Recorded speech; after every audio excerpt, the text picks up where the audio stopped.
Hello everyone, welcome back to my channel. My name is Dr. Nisha and in today's video lecture we are going to study about moral remedies. So as the name suggests, it has something related to the moral and ethics. Like not ethics, but yeah, it is quite related to your way of thinking, way of your personality, way of your mindset or something like that, right? So moral remedy, similarly it acts on your mind. सो क्या होता है exactly moral remedy? It is मतलब किसी किसी को question हो रहा होगा कि is it remedy which is present in your materia medica? No, it's not. So what exactly the moral remedy is, we are going to study all that and with its example. ठीक है, आइए समझते हैं उसको. So moral remedies क्या होता है? पहली बात तो ये दी कहाँ किस पार्ट में दी गई है? तो दी गई है footnote to aphorism number 17, right?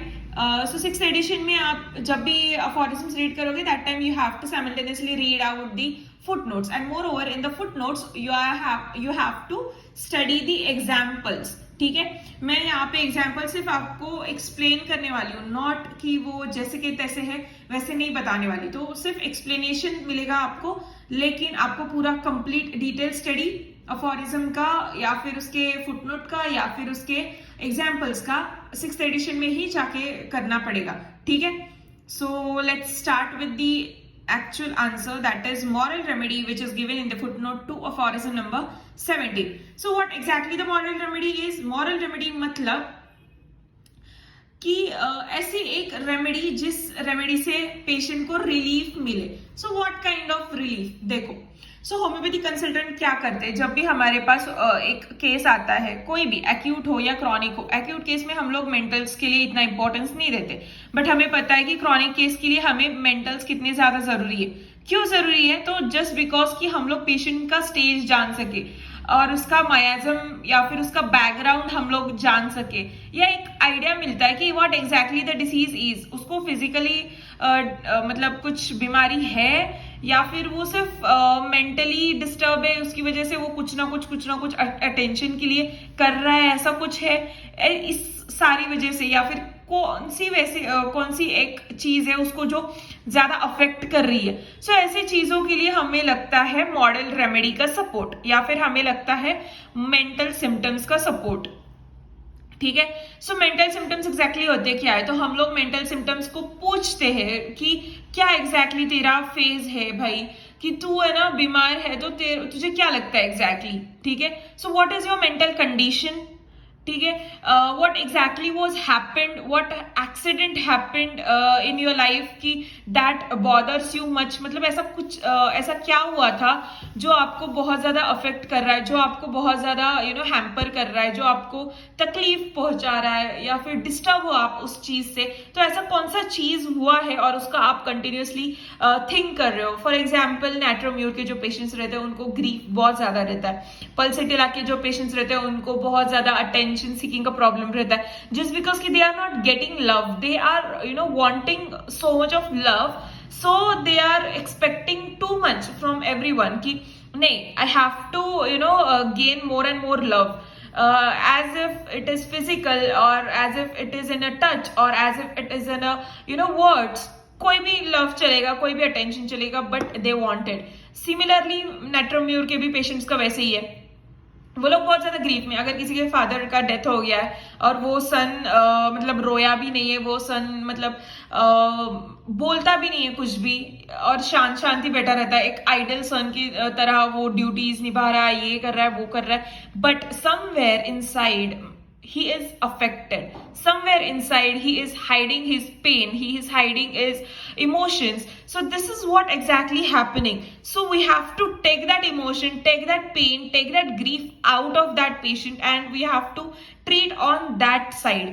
ठीक है, how you will identify is it whether it is the pulsatilla patient or what we say Natromure patient, just by taking his or her history, his or her mentals, his or her generals, particulars. This thing we have to get or remove from the patient itself. So this is what exactly needs to be the exact case taking for the mental symptoms in the chronic disease condition, ठीक है। सो model remedy similarly वही है। हाँ, model remedy में क्या होता है, तो पेशेंट का हम लोग केस लेते हैं, मेंटल्स लेते हैं, और उसमें क्या पता चलता है, तो mind symptoms, where exactly the affection, where exactly the cause behind that disease, ठीक है। Disease is what the external reflected symptoms of your body, ठीक है। तो बॉडी आपके अंदर से ही हर्ट है, अंदर से ही बीमार है, तो हम लोग बाहर से ट्रीट करके कोई फायदा नहीं है। We have to go inside and deeper to treat that patient so that patient should get proper cure. So what exactly going inside means, तो going inside means taking the proper mental symptoms, okay. Now body reflects the feeling of mind, as I told you, psychological sufferings of man are reflected on his body in the psychosomatic diseases.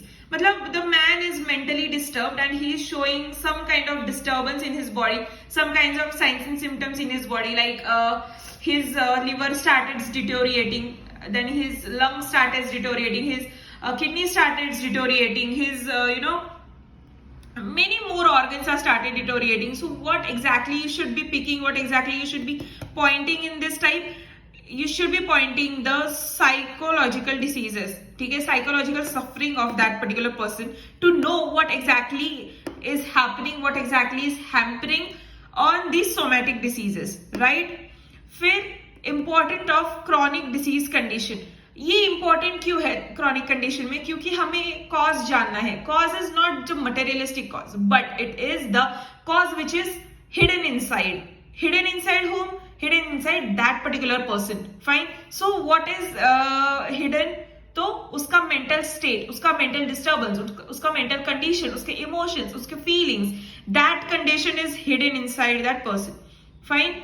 Now hence require the moral guidance in the in such kind of patients. So what moral guidance, तो देखो अभी मेरे पास कोई patient आता है, मैं उसके मेंटल्स लेती हूँ, तो वो मुझे बताता है कुछ कुछ चीजें, तो मैं एग्जैक्टली हिट करती हूँ वो चीज पे कि कहाँ से स्टार्ट हुआ है। फॉर एग्जाम्पल मेरे पास एक पेशेंट आए थे, उनका ना हार्ट सर्जरी हुआ था, और उसके साइड मतलब उनमें डर बैठ गया वो हॉस्पिटल का, तो वो कभी भी जाते हैं ना तो वो बहुत ज्यादा डरते, और उस डर की वजह से वो उनको जो भी कुछ तकलीफ होती है ना वो बताते ही नहीं है। बट एक्चुअली उनका वो जो डर है ना वो क्यों था, जस्ट बिकॉज कि उनके साइड वाले बेड पे एक पेशेंट एक्सपायर हो गया था।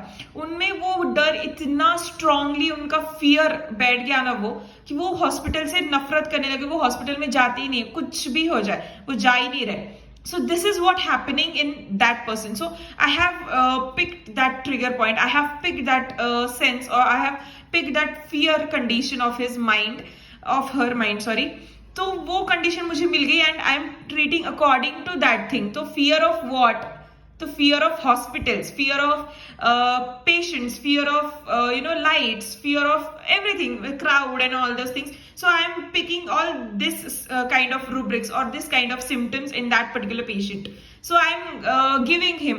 तो मैं बोल रही हूँ कि ठीक है, आपको अगर फियर हो रहा है तो आप होम्योपैथी ट्राई करो, आप आयुर्वेदा में ट्राई करो, आप छोटे छोटे क्लिनिक्स में जाओ जहाँ पे पेशेंट्स का भीड़ कम होगा, जहाँ पे पेशेंट्स कम रहेंगे, आप वहाँ पे जाके ट्रीटमेंट ले लो। But you really need a treatment. और देखो वो पेशेंट डेड हो गया बट यू आर अलाइव ना, तो आप अगर आपकी तरफ से कुछ हेल्प हो रही होगी तो आप कर दो। This is what the moral support और मॉरल गाइडेंस और द मॉरल रेमेडी इज, ठीक है। हम बोलते हैं ना मराठी में, उसको बोलेंगे सहानुभूति देना, ठीक है। उस पेशेंट को इमोशनली सपोर्ट करना, उस पेशेंट को समझना, उस पेशेंट को क्या हो रहा है, उसका सफरिंग क्या एग्जैक्टली हो रहा है, उसको जानना और उसको रिलीफ देना, मतलब not medical relief but an emotional relief, as pat करना थोड़ा सा उसके सिर पे, उसके बैक पे, उसका हाथ पे हाथ रख के उसको बोलना, हाँ भाई सब ठीक हो जाएगा, डोंट वरी, मैं हूं ना, कुछ भी जरूरत पड़े ये मेरा नंबर है, ले लो, कभी भी आप कॉल कर सकते हो, ये मैं आपके लिए अवेलेबल रहूंगी, आपको मेडिसिन दूंगी, आपसे बात करूंगी। ये सब कुछ चीजें जो रहती हैं, that is what the moral thing is, ठीक है। बट हैनीमन सर क्या बोलते हैं, हैनीमन सर ने एक एग्जाम्पल दिया अबाउट द एक्सीडेंट। सो एक राम और श्याम फॉर एग्जाम्पल, तो राम और श्याम रहता है, बोथ आर फ्रेंड्स, ठीक है, और both got an accident, both met with an accident, very severe accident, दोनों टू व्हीलर से गिर जाते हैं एंड इन दैट राम का हाथ टूट जाता है और श्याम का लेग्स, दोनों लेग्स को एम्प्यूट करना पड़ता है, ऐसी कंडीशन हो जाती है, ठीक है।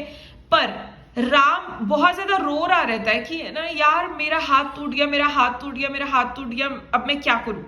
बट जब एक मॉरल सपोर्ट के लिए मैं खड़ी रहती हूँ एज अ होम्योपैथिक कंसल्टेंट, तो मैं उसको बोलूंगी देखो राम चिल करो, अभी आप आपके हाथ पे ध्यान मत दो, क्योंकि आपका तो सिर्फ एक ही हाथ गया है, दूसरा हाथ अच्छा है, दूसरे दो लेग्स अच्छे हैं, पर आप शाम को देखिए, शाम के तो दोनों लेग्स एम्प्यूट कर दिए, उसका इतना सीवियर कंडीशन है, आपको उसको सपोर्ट करना है।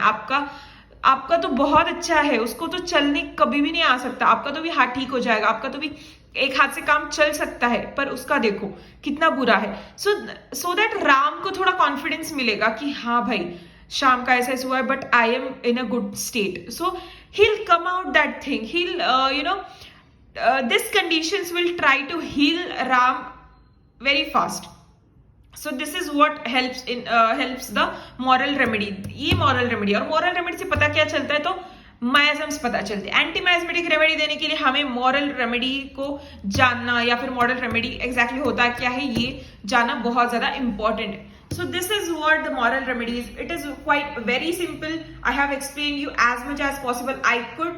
I have explained everything in this. So this is given in the aphorism number ka footnote 17. I hope you like this remedy. I hope you like this answer. I hope you understand this answer. And ये answer आप लोग रट लो, क्योंकि ये exam में आता ही आता है for 2 marks या फिर for 5 marks, ठीक है। तो सेकेंड ईयर के बच्चे या थर्ड ईयर के बच्चे ध्यान में रखो, एंड फाइनल ईयर के तो वाइवा में इसको भूलना ही नहीं, ठीक है। सो या कंसिडर सब्सक्राइबिंग और लाइक कर देना, सब्सक्राइब कर देना। Till then bye.